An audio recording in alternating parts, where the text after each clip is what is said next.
Hello student, स्वागत है आपका।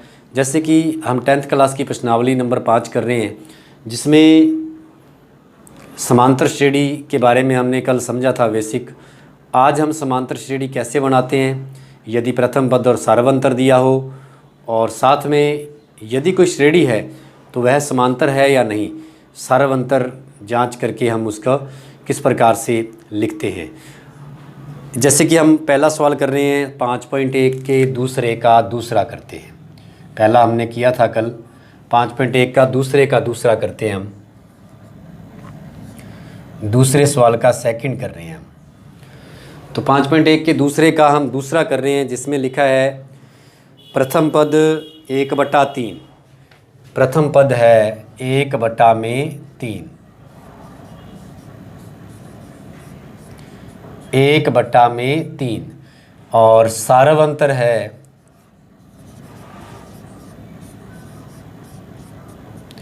4/3, 4/3।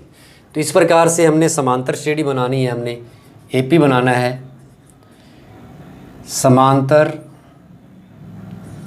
श्रेणी हमने बनाना है, तो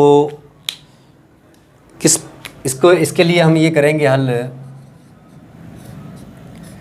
इसके लिए हल करेंगे, क्योंकि प्रथम पद क्या दिया हुआ है 1/3, और सार्वंतर क्या दिया हुआ है 4/3। तो आपको पता है, क्योंकि एपी जो होती है वो प्रथम पद, आपको पता है कि प्रथम पद और सार्वंतर दिया हो तो एपी के हम अनंत तक पद निकाल सकते हैं, क्योंकि जितने नंबर पद निकालना है हमने उससे एक कम डी ऐड करना होता है। जैसे मान लीजिए हमने निकालना है 14 नंबर पद, तो हम क्या करेंगे a+13d कर देंगे। यदि हमने 10 नंबर पद निकालना है तो a+9d कर देंगे। मतलब एक कम डी करना होता है हमने। एक कम डी करेंगे तो हर प्रत्येक पद आता जाएगा। जैसे कि ये प्रथम पद है, द्वितीय पद मतलब दूसरा पद निकालना है तो एक बार डी जोड़ेंगे, तीसरा पद निकालना है तो 2 बार डी जोड़ेंगे, चौथा पद निकालना है तो 3 बार डी जोड़ेंगे, 3 बार डी ऐड कर देंगे। तो इस प्रकार से हम कोई सा भी पद निकालना है तो एक कम डी उसके प्रथम पद के अंदर ऐड करते जाएंगे तो वह श्रेणी बनती जाएगी। तो जैसे कि इसमें प्रथम पद दिया हुआ है 1/3, फिर प्रथम पद 1/3 प्लस सार्वंतर 4/3। यहाँ 1/3 प्लस 2 × 4/3। यहाँ फिर 1/3 प्लस 3 × 4/3। तो इस प्रकार से हम श्रेणी बना लेंगे। अब ध्यान दें, इसमें आ जाएगा हमारे पास 1/3। इसको पूरा हल करना होगा, क्योंकि बटा वाली संख्या है तो लैसे लेके होगा। लैसे 3 आया तो 1 प्लस क्या आ गया 4। फिर यहाँ लैसे क्या आएगा देखते हैं हम। यहाँ लैसे भी 3 आया, 1 प्लस 4 दूनी 8। फिर यहाँ लैसे क्या आया, 3 से 3 कट गया, तो यहाँ लैसे जो आएगा वो भी 3 आएगा। 1 प्लस क्या आ गया 4 तिया 12, क्योंकि बटा में कुछ नहीं है तो सीधा 4 से गुणा हो जाएगा। 4 तिया 12 हो गया। तो इस प्रकार से अब हम इसमें 1/3 श्रेणी बन जाएगी, 5/3, फिर 9/3, फिर 13/3। ये हमारी समांतर श्रेणी है, एपी है, जिसको हमने अभी बनाया है। तो इस प्रकार आप किसी भी सवाल को बड़े आराम से, यदि सार्वंतर और प्रथम पद दिया है तो श्रेणी बना सकते हैं आप, कहीं तक भी अनंत हल तक बना सकते हैं। तो अभी एक और सवाल करते हैं अपन। जैसे हम दूसरे का ही एक सवाल और करते हैं। दूसरे का एक सवाल करते हैं, 5वां है प्रथम पद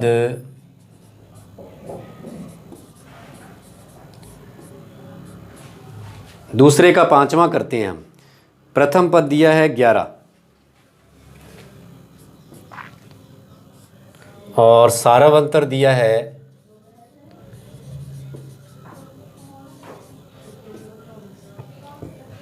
-4, सारवंतर दिया है -4।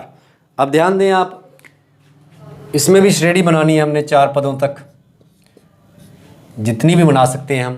तो आपको पता है कि इसमें प्रथम पद 11 है और सारवंतर -4 है। तो हमें पता है क्योंकि AP समांतर श्रेणी, प्रथम पद A + D दूसरा पद, A + 2D तीसरा पद, A + 3D चौथा पद, इस प्रकार से हम समांतर श्रेणी बना सकते हैं। तो जैसे कि आपको पता है कि प्रथम पद क्या है, इसलिए ये आ जाएगा, प्रथम पद है 11, 11 + D का मान -4, फिर 11 + 2 × D का मान -4, फिर 11 + 3 × D का मान -4। इस प्रकार से श्रेणी बनानी है, उसमें मान रख दिया हमने। तो ये इसका हल हो जाएगा 11, अब ये प्लस माइनस क्या हो जाएगा, -11 - 4 11, ये 4 और 2 का गुणा इंटू करेंगे तो 8 आएगा, प्लस माइनस, फिर 11 प्लस माइनस 4 और 3 का इंटू करेंगे तो 12 आएगा। तो इस प्रकार से अब हम इसको आगे हल करते हैं। तो ये आ गई श्रेणी हमारी AP आ गई 11, 7, देखिए आप -4 होता जा रहा है और 8 घटा देंगे तो 3, फिर आप देखें यहाँ -1, क्योंकि 11 में से 12 घट रहे हैं।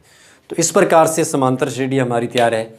जैसे कि हम समांतर श्रेणी प्रथम पद और सारवंतर दिया हो तो कोई भी श्रेणी कहीं भी तक हम बना सकते हैं। और अभी हम एक सवाल और करते हैं, तीसरे सवाल में हमने जांच करना है। कोई भी श्रेणी दी हुई है, तीसरे सवाल में बहुत सारे सवाल दिए हुए हैं, तो प्रत्येक की जांच करनी है हमने कि क्या ये जो सवाल दिए हुए हैं, क्या ये श्रेणियाँ समांतर श्रेणी है या नहीं, इसकी जांच करनी है हमने।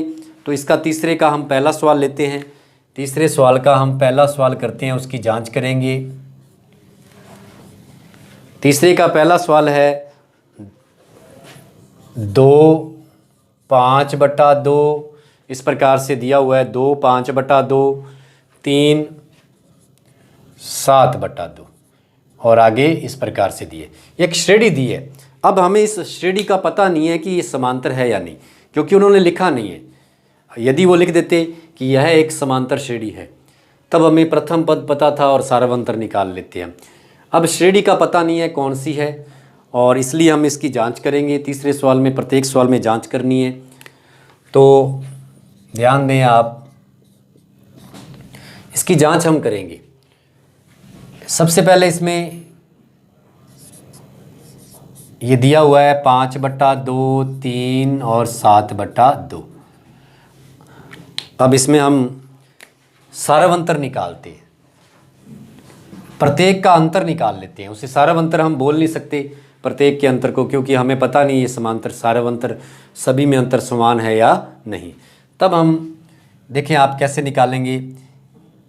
आपको पता है कि जो पहले लिखा होता है पद, उसे A1 मतलब 1 नंबर संख्या, दूसरे नंबर पर लिखी होती है उसे A2 मतलब 2 नंबर संख्या, फिर 3 नंबर संख्या और फिर 4 नंबर संख्या, इसी प्रकार से 5 नंबर संख्या।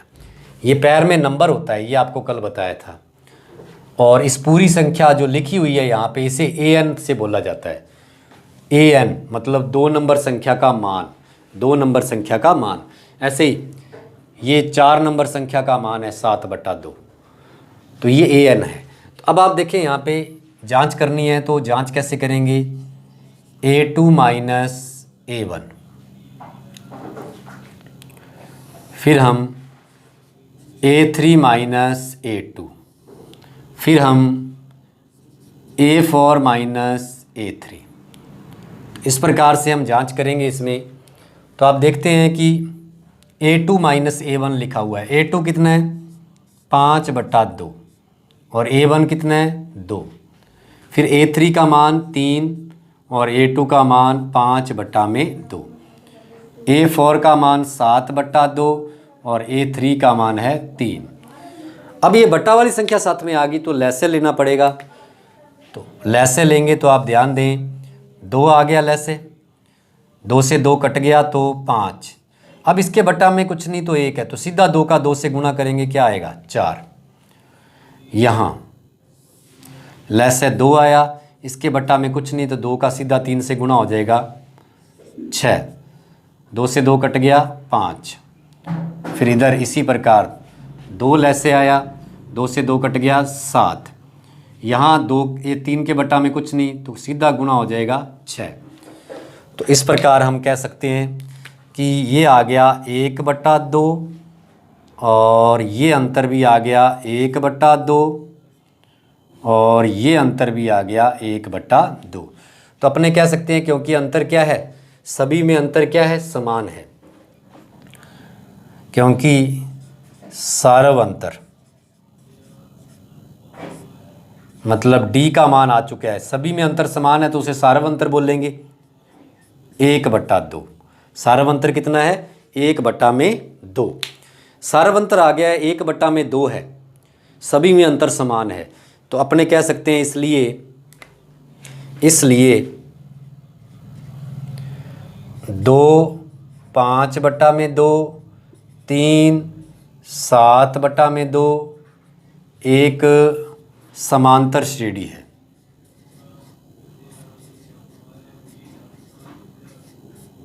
एक समांतर श्रेणी है, ये हम कह सकते हैं। लेकिन अब समांतर श्रेणी है तो उन्होंने बोला कि अगर समांतर श्रेणी है, यदि समांतर श्रेणी है तो उसके आगे के 4 पद भी निकालने होंगे।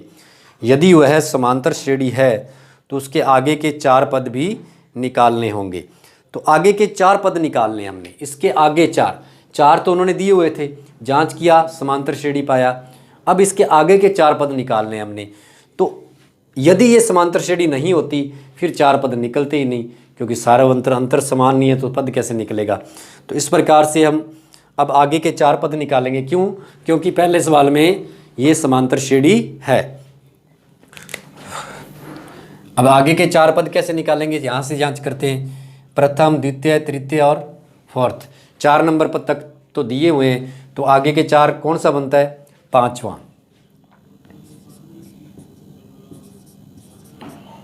पांचवां पद मतलब A5 का मान, समझ गए आप बात। तो सूत्र क्या होता है आपको पता है, जितने नंबर पद निकालना है उससे एक कम D, A + 4D सूत्र होगा। तो इसमें मान रख देते हैं हम। ये आ गया हमारे पास A का मान, हमने यहाँ 2, क्योंकि ये समांतर श्रेणी है तो A का मान क्या आ जाएगा, 2 आ जाएगा, प्लस 4 इंटू सारवंतर कितना आया, हमने सारवंतर यहाँ निकाला है, सारवंतर कितना आया 1/2। 2 से 2 काट दिया तो क्या आया, 2 आया। तो इसका मतलब 5वें पद का मान क्या आ गया, 4 आ गया। 5वें पद का मान कितना आ गया भाई, 4 आ गया। अब अपने 6वां पद, क्योंकि अगले 4 पद निकालने हैं तो 5वां तो अगला पहला पद हो गया, उसके बाद 6वां पद मतलब A6 का मान निकालना है हमने। A6 का मान निकालेंगे तो A + 5D, क्योंकि एक कम D लगाना है हमने। तो अब हम इसमें मान रखेंगे तो ये आ जाएगा 2 + 5 इंटू 1/2। तब हमें लैसे लेना पड़ेगा, तो 2 प्लस यहाँ लैसे क्या है, 5/2 आ गया। अब लैसे लेते हैं। अब हम लैसे लेंगे तो लैसे क्या आएगा, 2 आएगा, और लैसे 2 आएगा तो 2 आया लैसे, तो इधर 2 के बटा में कुछ नहीं तो सीधा गुणा हो जाएगा, 4 + 5 मतलब क्या आ गया, 9/2। इस प्रकार से 6वां पद आ गया 9/2। अब हम 7वां पद मतलब अगला तीसरा पद, 7वां पद मतलब A7 तो सूत्र क्या हो जाएगा, a plus 6d, a plus क्या आ जाएगा 6d। तो a का मान कितना है, ध्यान रहे 2 प्लस 6d है भाई, 6 इंटू डी, 2 से कट गया 6, 3, तो ये आ गया 3 और 2 5, 7वां पद आ गया। इसी प्रकार से हम लास्ट जो इसका चौथा पद हो जाएगा, 8वां पद है, वैसे मूल से स्टार्टिंग से तो 8वां पद और जितने उन्होंने दिए से उससे आगे चौथा पद हो जाएगा। तो ये स्टार्टिंग से 8वां पद, a 8 का मान, क्या सूत्र आएगा, a प्लस 7d। अब देखिए a प्लस 7d आएगा तो a का मान हमने रख दिया 2 है, 7 इंटू डी का मान 1/2 है। अब इसका लैसे लेना पड़ेगा, तो इसका लैसे क्या आएगा स्टूडेंट, इसका लैसे आएगा 2 के बटा में कुछ नहीं है तो सीधा गुणा 4, 2 से 2 कट गया 7, तो 11/2। इस प्रकार से तीसरे सवाल के सभी सवाल हमने करने हैं। पहले जांच करनी है, यदि अंतर समान आए तो समांतर श्रेणी है, अगर समांतर श्रेणी है तो उसके आगे के 4 पद निकालने हैं हमने, और यदि समांतर श्रेणी नहीं है तो यहीं तक छोड़ देंगे। अब हम एक ऐसा सवाल करते हैं जिसमें समांतर श्रेणी न हो तो बढ़िया है, जांच कर लेते हैं पहले हम। जैसे इसका तीसरा सवाल है, तीसरे का थर्ड पॉइंट है, उसमें तीसरे सवाल में ऐसे दिया है a, फिर a की स्क्वायर, फिर a की क्यूब, फिर a की 4, इस प्रकार से सवाल दिया है। क्या समांतर श्रेणी है, ये बोला है कि जांच कीजिए। तब हम जांच करेंगे तो हमें पता है कि यह समांतर श्रेणी नहीं होगा। क्यों? क्योंकि आप देख लीजिए, ये दिया हुआ है उन्होंने, स्क्वायर दिया हुआ है, तो अलग अलग स्क्वायर है, तो अलग अलग स्क्वायर ना तो घट सकती है, और समांतर श्रेणी का कैसे पता चलता है, घटाव करके, बीच का अंतर निकाल के। तो अब हम प्रयास करते हैं इसको करने का।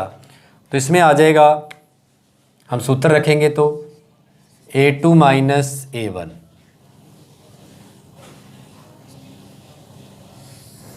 फिर a3 माइनस a2, फिर a4 माइनस a3। खा गए चक्कर आप।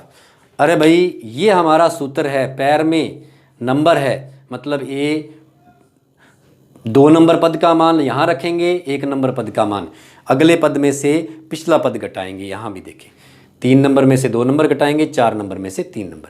और ये सवाल का पद दिया हुआ है, पद ही a दिया हुआ है, वैसे संख्या दी होती है, यहाँ पद ही a दिया हुआ है, मान ही a दिया हुआ है। तो प्रथम पद a है और द्वितीय पद a स्क्वायर है। तो हम यहाँ द्वितीय पद की जगह a2 की जगह क्या आ जाएगा, a स्क्वायर। अरे स्क्वायर और पैर में जो है वो नंबर है, तो ये हमारी स्क्वायर है, तो पद में तो स्क्वायर है और ये हमारा सूत्र में नंबर है, और a1 का मान a है।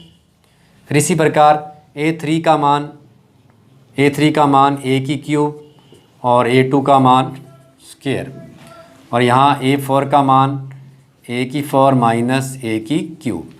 क्या ये इनका घटाव संभव है?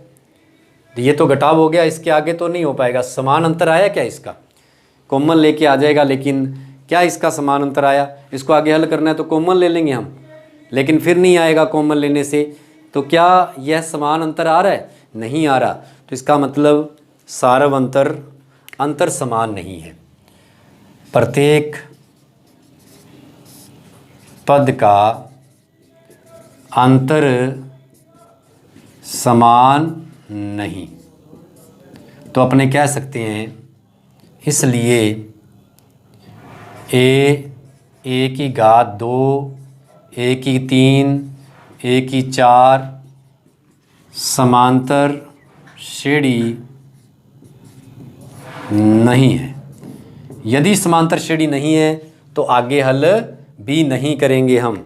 यदि समांतर श्रेणी नहीं है तो आगे हल भी हम नहीं करेंगे। एक और सवाल करते हैं हम।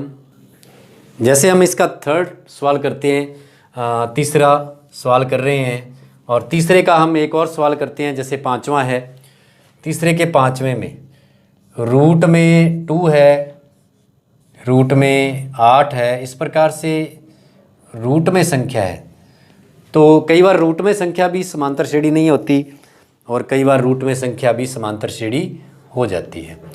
18 है और रूट में 32 है। क्या ये समांतर श्रेणी है या नहीं, क्या ये समांतर श्रेणी है या नहीं, यह जांच करना है हमने। तो यह जांच करना है तो हमारा काम है प्रत्येक का अंतर निकालना। लेकिन इस सवाल में प्रत्येक का अंतर तो निकलेगा ही नहीं फिर। तो पहले इस रूट को सरल करके देख देते हैं, क्या ये रूट हल हो रहा है आगे। यदि हो रहा है तो फिर इसका अंतर निकाल के देख लेंगे। अगर रूट हल नहीं हो रहा तो फिर आपको पता है कि अंतर में वैसे कि वैसे लिखेंगे और अंतर नहीं आएगा समान। अब देखें आप, रूट में 2,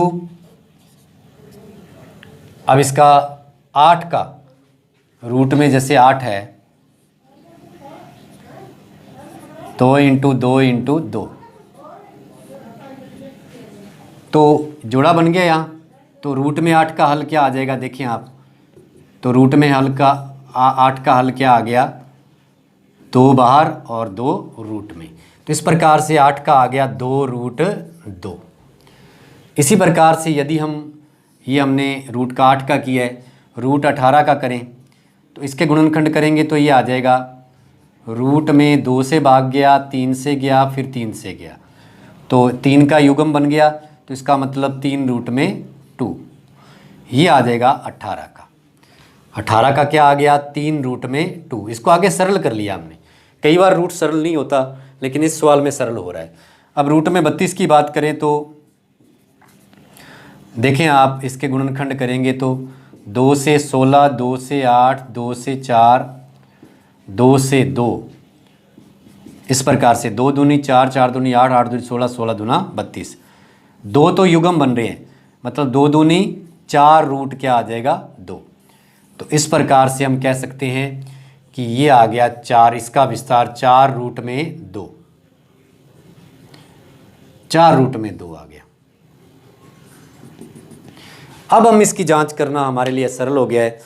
तो अब हम इसकी जांच करेंगे तो ये आ गया हमारा फॉर्मूला a2 माइनस a1, अगले पद में से पिछला पद a3 माइनस a2, फिर a4 माइनस a3।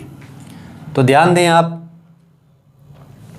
अब a2 का मान है रूट में 2 माइनस a1 का मान √2, यहाँ a3 का मान 3 में से 3 रूट 2 माइनस 2 रूट 2, फिर 4 रूट 2 माइनस 3 रूट 2। तो अब आप देखते हैं कि देखिए आप कहेंगे कि 2 रूट 2 में से कैसे 1 रूट 2 कैसे घटाएं। ये देखो, ये है 2 रूट 2 और ये है 1 रूट 2, मतलब ये 2 एप्पल पड़े हैं, 2 एप्पल पड़े हैं और ये 1 एप्पल है। तो 2 एप्पल में से 1 एप्पल काट लिया तो क्या बच गया 1 एप्पल। तो मतलब 2 रूट 2 में से 1 रूट 2 घटाएंगे तो क्या बचेगा, 1 रूट 2 बचेगा। ये बात। अब 3 में से 2 घटाएंगे क्योंकि रूट 2 तो सेम आ गया। 3 में से गुणांक घटेंगे, जो चर पद होते हैं उनके गुणा अंक घटते हैं, जुड़ते हैं। तो गुणा में जो अंक है, क्योंकि चर अंक सेम है तो गुणा में अंक जो वो घट जाते हैं। तो जैसे कि रूट आए तो रूट में जो गुणांक है वो घटेंगे। 3 में से 2 गया तो 1 रूट 2, 4 में से 3 गया तो 1 रूट 2। तो क्या ये समांतर श्रेणी है? हाँ, ये समांतर श्रेणी है। क्यों? क्योंकि सारव अंतर d रूट में 2 है, सारव अंतर समान है, तो इसलिए रूट 2, रूट में 8, रूट में 18, रूट में 32 समांतर श्रेणी है।